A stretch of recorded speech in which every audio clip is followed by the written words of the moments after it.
السلام عليكم اصدقائي الاعزاء، ازي حضراتكم؟ ما تقولش على نفسك ان انا عجزت، وحضرتك ما تقوليش على نفسك ان انت عجزت لمجرد ان السن من وجهة نظركم كبير شوية، لان انت ما تعرفوش السن عند ربنا كام. يعني تقولي انا اصلا انا كبرت عندي 60 70 75 85 90.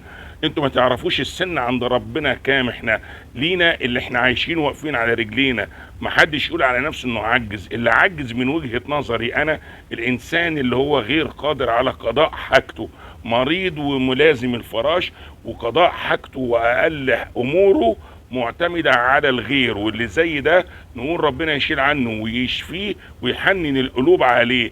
لكن علشان تقولي انا كبرت او تقولي ان انا كبرت، لا، الحاجات دي بتاعت ربنا. ممكن تقول انا مرهق او انا تعبان والحاجات دي لها علاج، لكن انا كبرت لا. ما تحبطوش نفسكم. طول ما الروح موجودة وواقف على رجلك مطلوب منك تنتج، تطلع بالطاقة السلبية اللي عندك وتجدد طاقة إيجابية جواك وتجدد الروح المعنوية. وما تستناش حد يطبطب عليك، طبطب على نفسك وقول يا رب، وهو ربنا اللي هيعدي بيك لبر الأمان. الكبر يا سادة يا محترمين يعني عجز كامل، إنسان غير قادر على قضاء حاجته. أتمنى لحضراتكم السعادة. السلام عليكم.